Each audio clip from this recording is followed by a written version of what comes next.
네, 오늘 함께 읽으신 본문의 말씀을 가지고 삶의 만족은 그 사랑의 순서에 있다라는 제목으로 여러분과 함께 말씀의 은혜를 나누기 원합니다.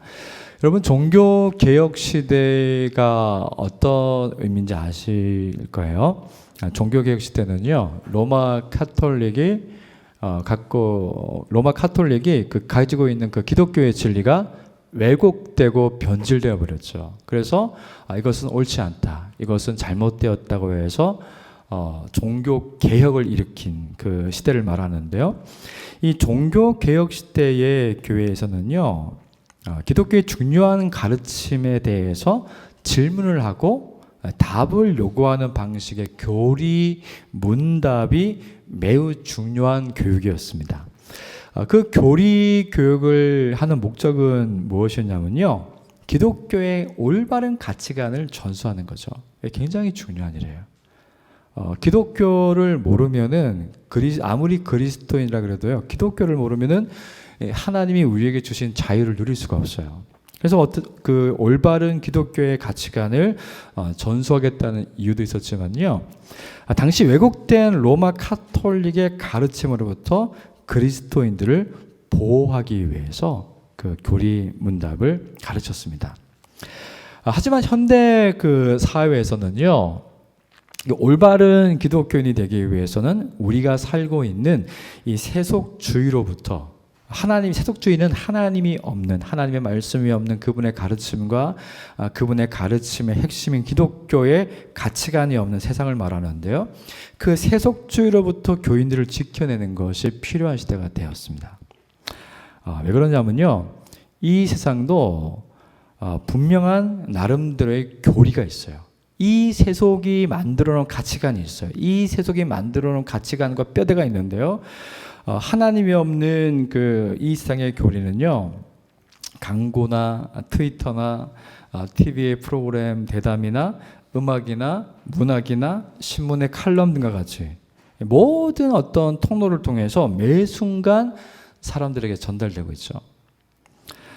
이것이 우리에게 그 문제를 일으키는 이유가 뭐냐면요, 우리는 기껏해야 일주일에 한 번 예배를 통하여서 1시간 예배를 드리고, 기껏해야 주중에 한 번쯤 모여서 성경 공부를 하거나 목회자와 만나서 대화를 나누고 하죠. 그런데 우리는 매 순간, 세상의 교리는 매 순간 전파되고 있어요.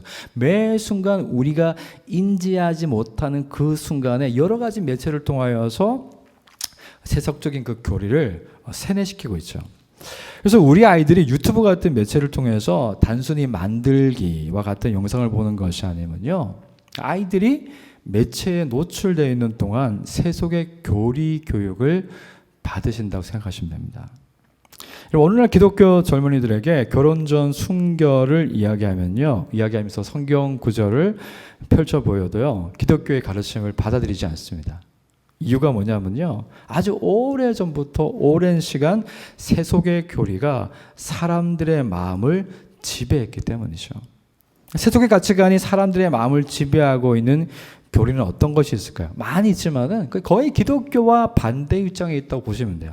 많이 있지만 제가 3가지 정도만 이야기하면요, 오늘날 사람들에게 정체성이라는 것은요, 절대적인 선이 되는 하나님의 말씀이 기준이 아닙니다.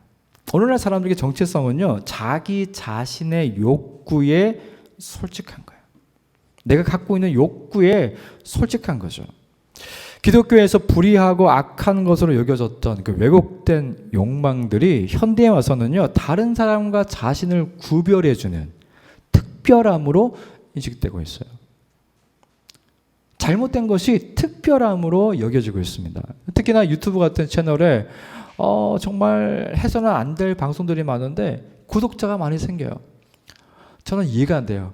왜 우리 교회 채널은 구독자가 안 느는데 그 채널들은 몇십만씩, 몇백만 명씩 느는지 모르겠어요. 정말 아이러니입니다. 진리가 환영받지 못하는 그런 시대에 우리가 살고 있죠. 진리는 별로 사람들에게 관심을 끌지 못합니다. 여러분, 당신이 선택한 대로 인생을 살아가는 자유를 누려야 한다고 가르치는데요. 두 번째로요. 자유에 있어서는요. 타인에게 피해를 주지 않는다면 당신이 선택한 대로 인생을 살아가는 자유를 누려야 한다고 이야기합니다. 다른 사람에게 피해를 주지 않는다면. 하지만 성경은요. 모든 피조물이 올바른 구속을 받을 때 온전한 자유를 누릴 수 있다고 말하죠. 이것은 이런 이야기입니다. 그럼 물고기가 물이라는 구속을 떠나면 어떻게 될까요? 물고기는 죽죠. 그래서 하나님은 우리를 구속하시는데요. 그 구속, 우리를 이렇게 테두리 안에 집어넣으시는데 그 테두리가 뭔가요? 하나님의 선한 말씀이죠. 그 하나님의 선한 말씀은 하나님의 성품을 닮아서 우리에게 주어진 그 말씀을 따라 살면요. 우리가 그 말씀을 완전히 이해하지 못해도 괜찮아요. 이해하지 못하고 하나님의 성품에 기대어서 하나님이 얼마나 신실하고 좋으신 분이고 나를 얼마나 사랑하는지 알기 때문에 이 말씀이 때로는 전체가 이해가 되지 않아도 그 말씀에 순종할 수 있는 거죠. 근데 그 말씀을 대로 따라서 순종하게 되면요. 거기서 얻게 되는 자유가 얼마나 많은지 몰라요. 얼마나 기쁨이 넘치는지 몰라요. 우리가 하지 말아야 될 것을 안 할 때 얻게 되는 자유와 기쁨. 우리가 해야 될 것을 할 때 그 느껴지는 경험하게 되는 기쁨과 자유. 그것이 넘치게 되죠. 하지만 세상은 당신이 선택한 대로 인생을 사는 것이 자유라고 이야기합니다. 행복에 있어서는요. 세상은 당신 자신이 느끼기에 가장 행복한 일을 해야 한다고 가르칩니다. 당신이 느끼기에 가장 행복한 일. 그리고 누구를 위해서도 그 행복을 포기해서는 안 된다고 가르칩니다. 여러분 이렇게 아이들이 교육을 받으면 어릴 때부터 이런 세속적인 교리에 노출되어 있으면요. 우리 아이들은 자기 자신만을 위해서 살겠죠. 자기 중심적이고 개인주의적이고 그것이 깊어지면 이기심으로 가득한 삶을 살게 되겠죠. 왜냐하면요. 성경은 행복이 우리의 느낌에 의해서 정의되지 않고 하나님이 말씀하시는 올바른 삶을 선택하는 것. 그것이 행복이라고 말합니다. 하나님이 원하시는 그 올바른 삶을 선택하는 것. 때로는 희생이 있더라도 하나님이 말씀하시는 올바른 삶을 따라가는 것이 행복이라 그러죠. 왜냐하면 결국에 그 말씀을 따라가다 보면 행복의 의미를 찾게 돼요. 하나님의 말씀에 순종하다 보면 그 말씀을 따라가다 보면 하나님이 제시하는 올바른 삶을 살다 보면요. 행복이 이것이구나 하는 것을 알게 됩니다. 그 단계에 이르기까지 우리는 어떤 순간에는 희생을 각오해야 될 때가 있어요. 그런데 하나님의 말씀이 결국에 옳다는 것을 알게 되죠. 여러분 이 세속의 교리의 특징은요. 사람들에게 싫은 소리를 하지 않고 개인의 이 느낌과 생각이 중요하다고 세뇌시킵니다. 그리고 세속의 교리가 사람들을 세뇌시킨 결과는요. 기능적 개인주의로 만듭니다. 이건 제가 책을 읽고 이렇게 성경을 생각하면서 이렇게 만들어낸 단어긴 한데요. 기능적 개인주의를 만들어요. 이 기능적 개인주의는요. 사람들을 서로 찢어 놓습니다. 다른 사람에게 피해를 주지 않고 선택할 수 있는 자유는요. 사람들로부터 스스로를 고립시키는 방법밖에 없습니다. 왜냐하면요. 내가 원하는 자유의 욕구가 강할수록 상대방의 자유는 축소됩니다. 이 가정이라는 테두리 안에서요. 누군가가 자신의 자유를 강화시킬수록 반대편에 있는 사람들의 자유는 축소됩니다. 이것이 자유의 기본 원칙이에요. 내가 너무 강한 아버지가 있어가지고 내가 하고 싶은 대로 다 하고 다 하는 거예요. 그럼 본인은 자유가 있죠. 내가 하고 싶은 다 하니까요. 그런데 다른 사람의 자유는 축소돼 버리죠. 여러분 다른 사람에게 피해를 주지 않고 선택할 수 있는 자유는 사람들로부터 스스로 고립시키는 것밖에 없습니다. 내가 원하는 자유. 그것이 커질수록 상대방의 자유는 축소됩니다. 그래서 내가 원하는 자유를 얻기 위해서는요. 함께 사는 것을 포기하고 스스로 고립되는 것밖에 없습니다. 그래서 세속의 교리를 따라가다 보면은 내가 자유해지려면요. 사람들을 떠나서 공동체를 떠나서 사회를 떠나서 저 멀리 어딘가 오두막 하나 지어놓고 내가 혼자 살아야 되는 생각에 머물게 됩니다. 이것은 세속의 교리가 만든 사실 결과입니다. 여러분 이 세속의 교리는요. 사람들에게 해를 끼쳐요. 자기 중심성을 날카롭게 만들고 사람들이 모였을 때는요, 기능적 관계. 이 기능적 관계가 뭐냐면요, 서로의 필요를 주고 받는 관계에 능숙한 사람이 되게 해요. 저 사람이 나한테 필요한 사람이냐 아니냐, 그것으로 관계를 설정하는 게 기능적 관계입니다. 자신의 죄, 그리고 자신의 죄의 욕망을 무한대로 드러내게 해요. 혼자 있을 때 무한대로 자신의 욕망이 커지게 만듭니다. 왜? 내가 원하는 것을 할 수 있는 자유가 있으니까요. 그래서 점점 그럴수록 자신의 어떤 그 이기적인 자유가 커질수록요, 사람은 하나님과의 관계가 단절돼요. 왜요? 하나님과 우리의 관계도 똑같아요. 내가 원하는 잘못된 욕구가 강할수록 그분이 우리 안에 들어와서 존재할 수 있는 공간이 없어집니다. 내가 그 이기적인 자유를 더 크게 외칠수록 하나님은 점점 우리의 삶에서, 우리의 마음에서 사라지는 거죠. 그리고 허무주의에 빠지게 됩니다. 악에 대해서 무감각해지고 사람이 상상으로 키운 죄에 대해서 무감각해지니까요, 결국은 죄를 실행에 옮기게 되죠. 여러분, 사람들과 함께 사는 공간과 관계에서 올바른 삶에 대한 정의와 가치관에 대한 그 올바른 정의를 만들어가며 그리스도께까지 자라나야 된다. 함께 모여서 개인이 원하는 게 아니라 하나님이 제시한 삶, 올바른 삶, 하나님이 우리에게 제시한 삶을 살아가는 것, 그것이 기독교의 형성적 공동체라 그래요. 기능적 공동체와 다른 의미죠. 함께 모여서 내가 원하는 삶이 아니라 하나님이 우리에게 말씀하신 그 참된 삶, 그 올바른 삶을 살아가도록 하는 게 바로 형성적 공동체의 의미입니다. 그런데 이 세속의 교리는 끊임없이 기능적 개인주의를 가르치고 그렇게 사는 것이 행복하고 그것이 자유고 그것이 정체성이라고 가르치죠. 여러분, 기독교의 참된 하나님을 만나지 못하면요, 우리가 오늘 함께 나눌 이 본문에 있어가지고 우리가 중요하게 봐야 될 건 뭐냐면요, 여러분, 기독교의 참된 하나님을 만나지 못하면 기독교의 종교심은 우리의 내면을 더욱 악하게 만든다는 거예요. 성경에 실린 세상의 이러한 왜곡된 가치관을 약화시키고 삶의 올바른 균형을 잡아주죠. 그러니까 여러분이 말씀을 따르고 그 말씀의 가치관을 들여다볼수록 우리 안에서 이 세속의 물이 점점 빠지고 세속의 교리가 점점 빠지면서 하나님이 원하시는 올바른 삶으로 가게 되죠. 거기에서 참된 만족과 행복을 얻게 되죠. 그런데 우리가 이 기독교라는 그 테두리 안에서, 기독교라는 범주 안에서, 교회 공동체 안에서 참된 하나님을 만나지 못하면요, 우리의 내면을 더욱 악한 것으로 만들 수 있다는 것을 아셔야 됩니다. 그래서 우리가 오늘 주목해야 될 오늘 성경의 이야기는요, 하나님이 없는 세상에서 일어난 일이 아닙니다. 하나님의 율법을 지키는 일 때문에 일어난 일을 다루고 있습니다. 우리는 사람들이 종교를 가지면 선해지고 올바른 사람으로 성장한다고 생각하지만 그것은 올바른 하나님을 만났을 때의 이야기입니다. 올바른 하나님의 말씀에 순종할 때의 이야기죠. 그 삶이 희생이 있더라도 그 희생을 각오하더라도 그 삶을 선택하며 그 신실하신 하나님을 따르기를 결정할 때 일어나는 일이죠. 사람들이 종교를 통해서요, 올바른 하나님을 만나지 않고 종교를 이용하게 되면, 종교를 기능적으로 이용하게 되면요, 종교를 나의 필요에 의해서 받아들이게 되면요, 사람의 욕망은 걷잡을 수 없이 커지고 타인을 향해 훨씬 더 비인간적이며 그리고 공격성을 드러냅니다.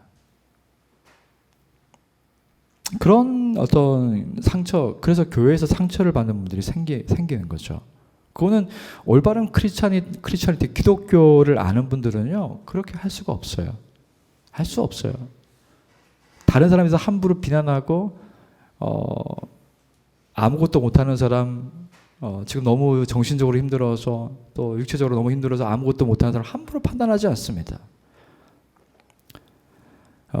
왜냐하면 그래서 우리는 그 올바른 하나님을 만나는 것이 아니면 종교의 규범은 그 사람이 품고 있는 내면의 욕망을 강화시키는 재료가 된다는 것을 알아야 합니다. 그래서 오늘 본문은요, 하나님과 그분의 말씀을 자신의 필요에 따라서 이용하는 사람들과 하나님의 말씀의 참된 의미를 알고 계신 예수님이 어떻게 다른 모습을 우리에게 보여주는가를 통해서 우리가 오늘 말씀의 제목처럼요, 우리의 삶의 만족은, 여러분의 삶이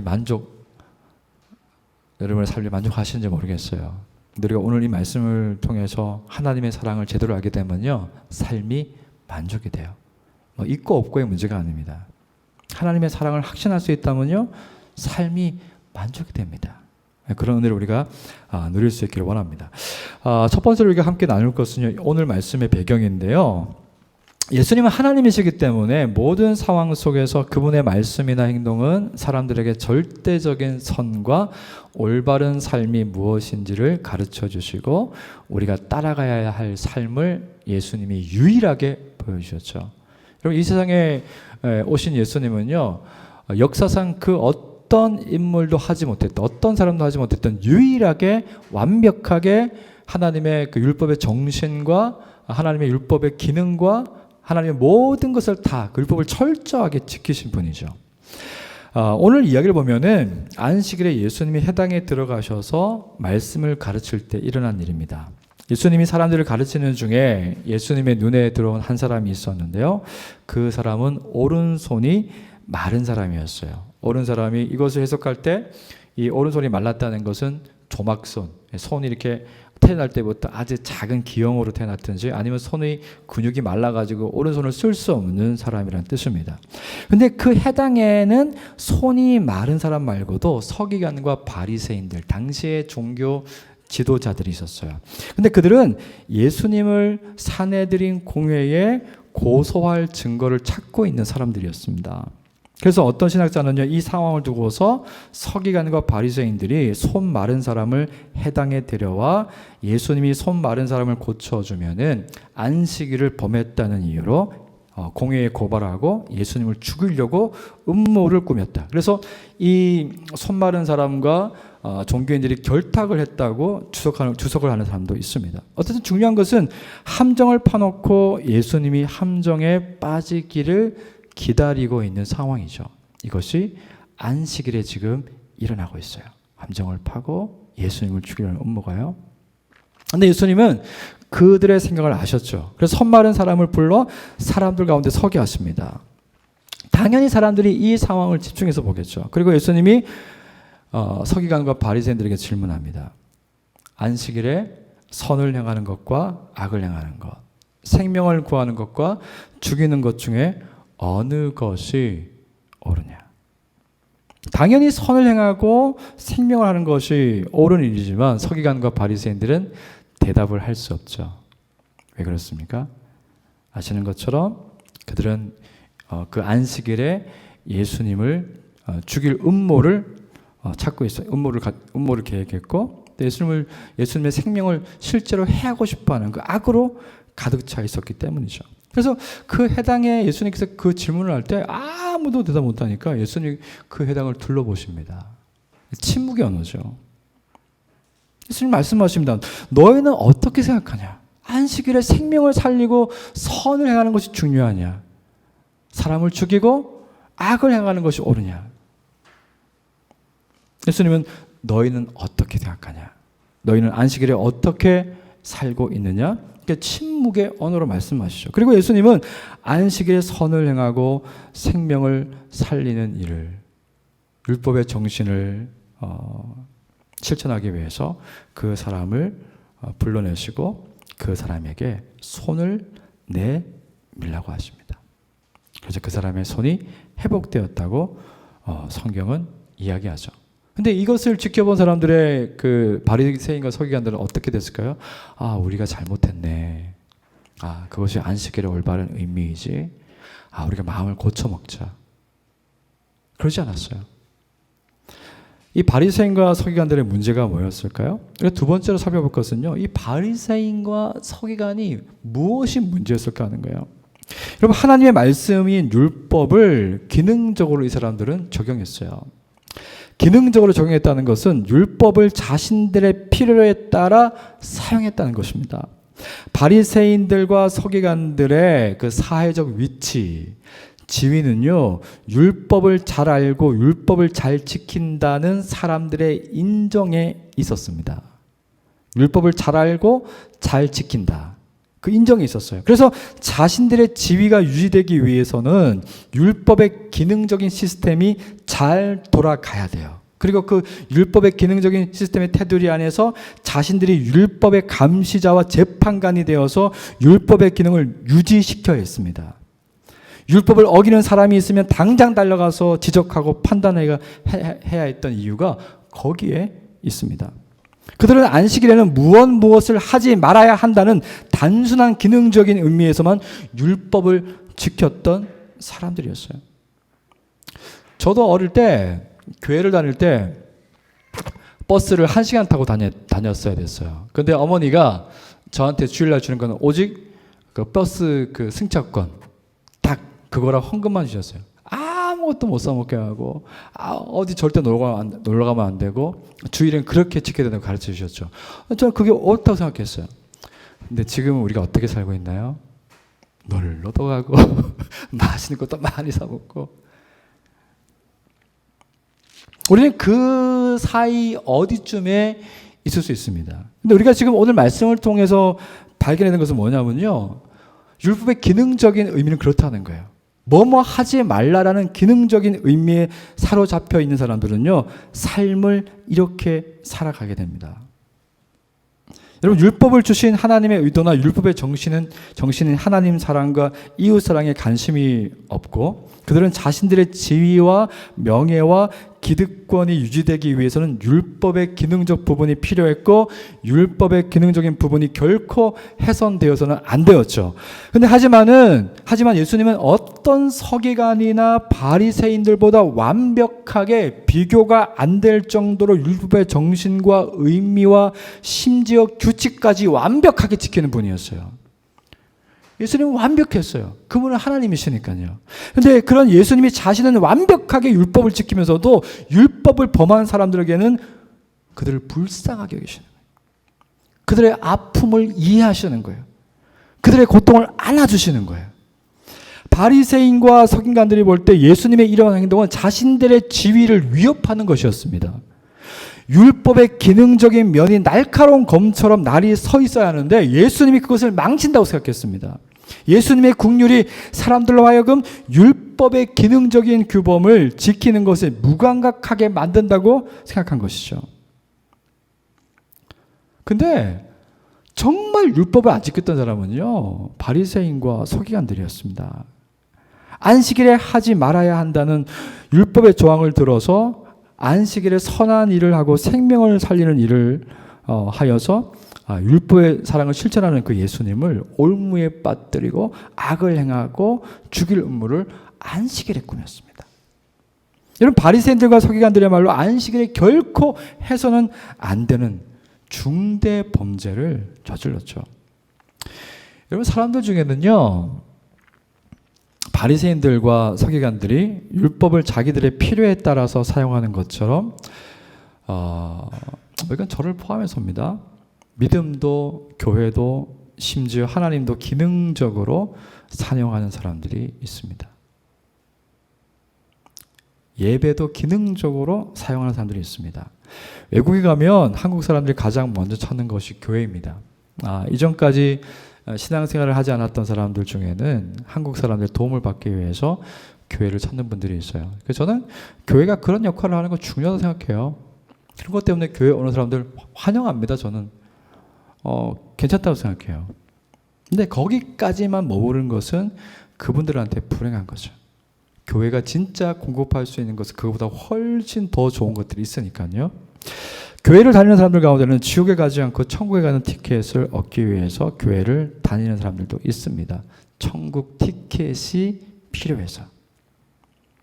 그럴 수 있습니다. 죽는 것이 두려운 사람들은 그럴 수 있죠. 영원히 살고 싶은 욕망이 있는 사람은 그럴 수 있습니다. 심지어 사람들 중에는요, 하나님마저도 기능적으로 믿는 사람들이 있습니다. 하나님의 존재를 믿으면 그분이 자신의 삶에 복을 주시고 도와주실 거라는 기능적인 측면에서 하나님을 믿습니다. 이 기능적인 측면의 특징은 뭐냐면요, 나의 필요에 의해서 움직이는 거예요. 여러분 마틴 부버의 나와 너라는 책을 보면요, 나, 너, 그리고 그것은 그것, 나, 너, 그것, 이 세 가지 단어는요 근원적 의미와 관계를 가르치는 단어라고 말합니다. 이런 관계를 나와 너로 인식한다는 것은 의미 있는 관계, 사랑의 관계를 말합니다. 여러분 김춘수 시인의 꽃이라는 그 시를 들어봤을 텐데요. 제가 한번 이 시를 읽어드릴게요. 내가 그의 이름을 불러주기 전에는 그는 다만 하나의 몸짓에 지나지 않았다. 내가 그의 이름을 불러주었을 때 그는 나에게로 와서 꽃이 되었다. 내가 그의 이름을 불러준 것처럼 나의 이 빛깔과 향기에 알맞는 누가 나의 이름을 불러다오. 그에게로 가서 나도 그의 꽃이 되고 싶다. 우리들은 모두 무엇이 되고 싶다. 너는 나에게, 나는 너에게 잊혀지지 않는 하나의 눈짓이 되고 싶다. 여러분, 나와 너의 관계란 삶의 고통과 기쁨을 함께 나누면서 삶의 의미를 알아가는 인격적인 관계를 나와 너의 관계라고 말합니다. 그래서 나와 너의 관계는요, 서로에게 의미를 가집니다.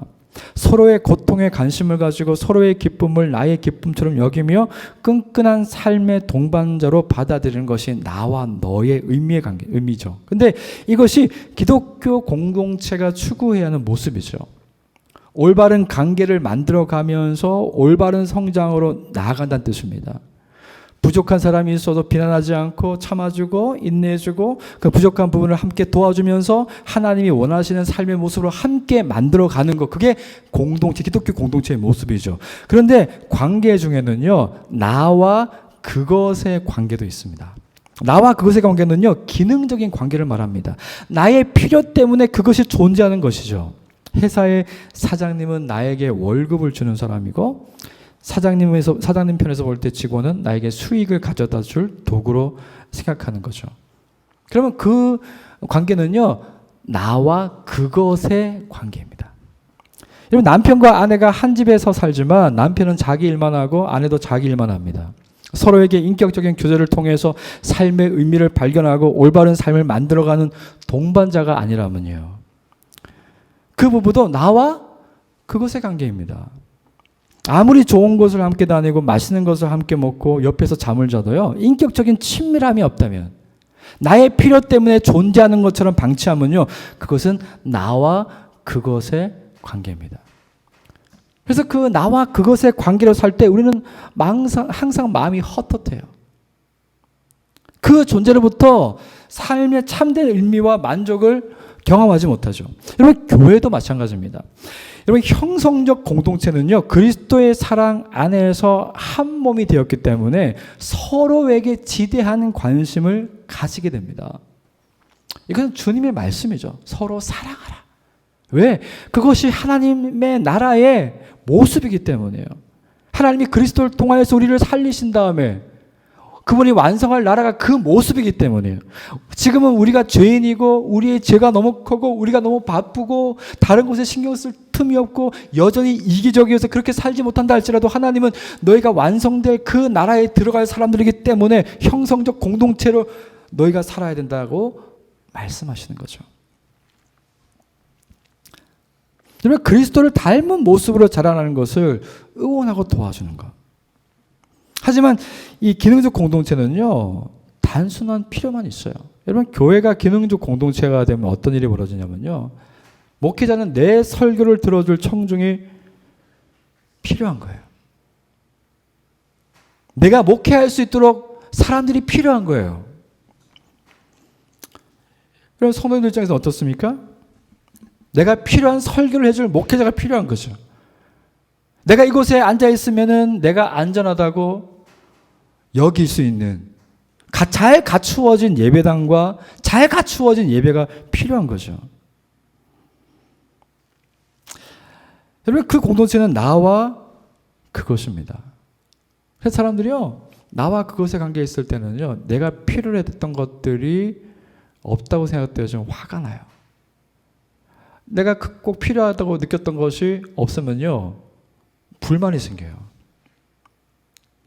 그것은 그 존재 자체를 갖다가 그 기능을 갖다가 그냥 기능적 의미만 두고 생각하기 때문입니다.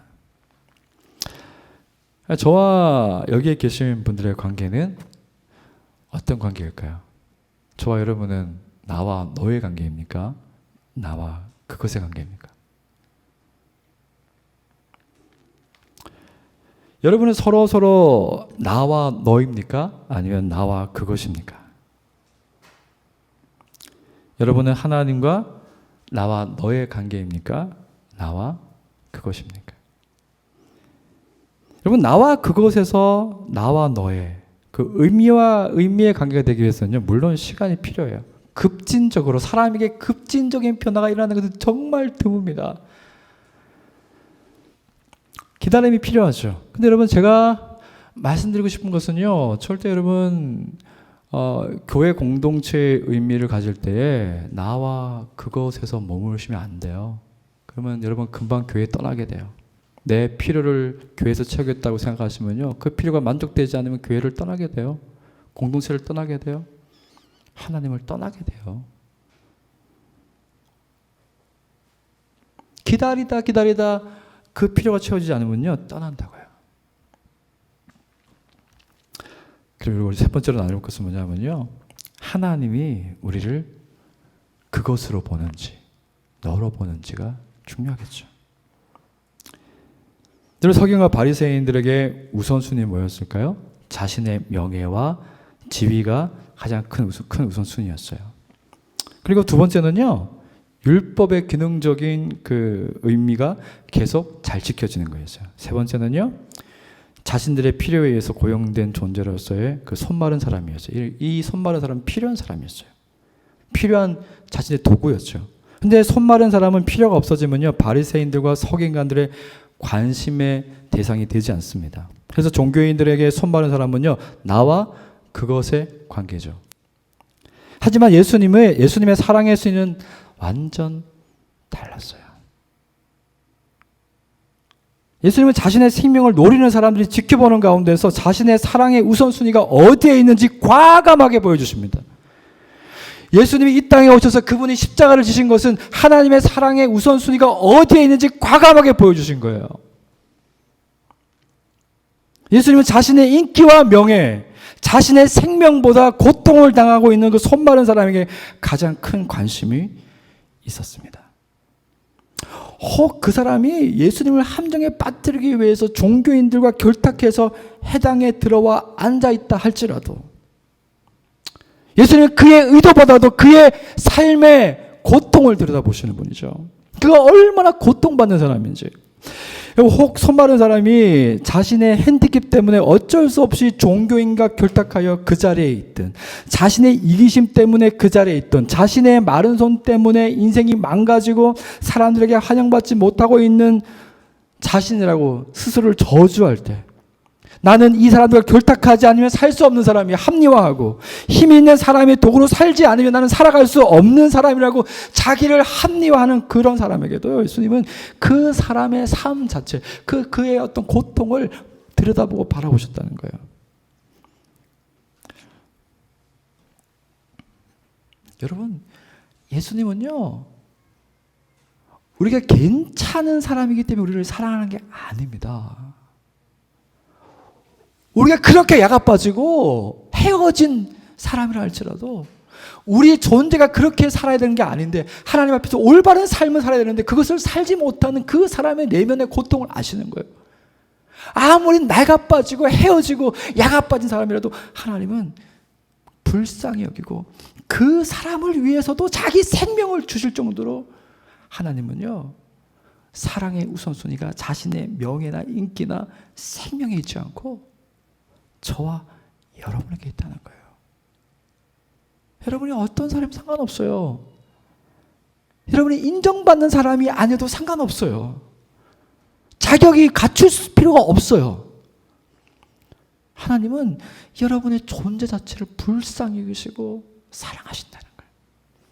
그러니까 그 아가서에서 말씀하지 않습니까? 내가 사랑함으로 병이 났다 그래라. 내가 사랑해서 병이 났다. 제발 찾아다오. 제발 돌려다오.